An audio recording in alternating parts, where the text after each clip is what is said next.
এই জিল্লু মাল দে, জিল্লু মাল দে, জিল্লু মালটা দে, জিল্লু জিল্লু জিল্লু বেশ।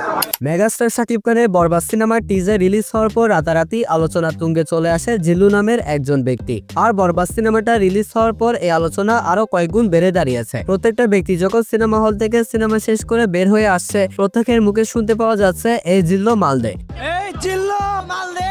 সো গাইস, আজকের ভিডিওর মাধ্যমে আমরা জেনে নেওয়ার চেষ্টা করব কে এই জিল্লু, কি তার পরিচয়, বরবাদ সিনেমা পর্যন্ত সে কিভাবে এসেছে। সো গাইস, আজকের ভিডিওটা অনেক বেশি ইন্টারেস্টিং হতে চলেছে, তাই ভিডিওটা অবশ্যই শেষ পর্যন্ত দেখবেন। তাহলে চলুন আর বাড়তি কথা না বলে ভিডিও শুরু করা যাক। সো জিল্লু নামের এই ব্যক্তিটা রিয়েল লাইফে নাম হচ্ছে শ্যাম ভট্টাচার্য। তিনি বরবাদ সিনেমার আগে কলকাতার অসংখ্য সিরিয়ালে অভিনয় করেছেন, আর সেখানে তিনি প্রতিনিয়ত কাজ করে চলেছেন। কিন্তু বরবাদের টিজারের আগে এই ব্যক্তিটাকে বাংলাদেশে তেমন একটা কেউ নোটিস করে নাই। কিন্তু বরবাদ সিনেমার টিজার রিলিজ হওয়ার পর এই ব্যক্তিটা ব্যাপক ভাইরাল হয়ে গিয়েছে সোশ্যাল মিডিয়ার মধ্যে। মেগাস্টার শাকিব খানের বরবাদ সিনেমায় অসংখ্যবার তাকে বলতে শোনা গিয়েছে, এই জিল্লু মাল দে, এই জিল্লু গান দে, এই জিল্লু গেট বন্ধ কর, এছাড়া এই জিল্লু হেলিকপ্টার বের কর। সো জিল্লু চরিত্রে অভিনয় করা শ্যাম ভট্টাচার্য জন্মগ্রহণ করেছেন কলকাতায় 1996 সালের 6 সেপ্টেম্বর। তো সেই হিসেবে শ্যাম ভট্টাচার্যর বর্তমান বয়স হচ্ছে 29 বছর এবং তিনি ইউনিভার্সিটি অফ কলকাতা থেকে গ্রাজুয়েশন কমপ্লিট করে এবং মডেলিং এ যোগদান করেন। শ্যাম ভট্টাচার্য ইন্ডিয়ার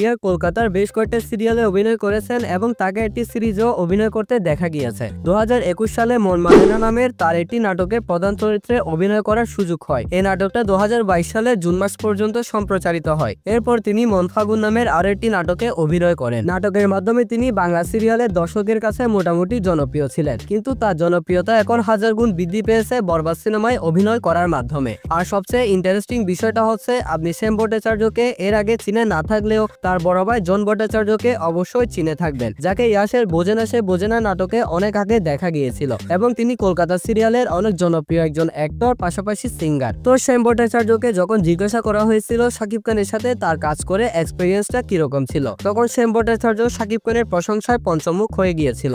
যখন তাকে আরো জিজ্ঞাসা করা হয় কিভাবে বরবাদ সিনেমা পর্যন্ত তার আগমন ঘটেছে, তখন সে জানায় বরবাদ সিনেমাটার স্ক্রিপ্টে যখন তার হাতে যায় তখন তিনি কনফিউজড হয়ে গিয়েছিলেন যে কিভাবে তিনি এরকম একটা গুরুত্বপূর্ণ চরিত্র বড় পর্দাতে ফুটিয়ে তুলবেন। সে আরো বলে, আমি শুটিং শুরু করার আগে শাকিব খানের সাথে কিছু আলোচনা সেরে নিয়েছিলাম। শাকিব খান আমাকে সালমান খানের বডিগার্ড সেরার উদাহরণ দেয়। শাকিব খান আমাকে আরো বলেছেন, সেরা শুধু বডিগার্ড, কিন্তু তুমি এই সিনেমায় আমার পিএস, আর আমার সবকিছু তোমাকে দেখে রাখতে হবে, চরিত্রটা ভালোভাবে ফুটিয়ে তুলতে হবে, এরকম নানা রকম পরামর্শ দেয়। শুটিং এ কোনো ভুল হলে সেটা আমাকে ধরিয়ে দিয়েছিলেন, শিখিয়ে দিয়েছিলেন অনেক কিছু। চরিত্রটা আমি স্ক্রিনে যতখানি ফুটিয়ে তুলতে পেরেছি এটা সম্পূর্ণটাই শাকিব খানের অবদান। এরকম একটা চরিত্রে অভিনয় করতে পারার জন্য আমি সত্যি সবার কাছে অনেক বেশি কৃতজ্ঞ থাকবো। সো এটাই ছিল বরবাদ সিনেমার শুটিং চলাকালীন সময়ে শাকিব খানের সাথে শ্যাম ভট্টাচার্যের কিছু এক্সপেরিয়েন্সের কথা। এছাড়া জিল্লুর এই ক্যারেক্টারটাকে ডিরেক্টর যেভাবে লিখেছিল, গল্প যেভাবে ডিমান্ড করেছিল, ঠিক সেম ভাবে জিল্লুর ক্যারেক্টারটা শ্যাম ভট্টাচার্য বড় পর্দাতে প্রেজেন্ট করতে পেরেছেন।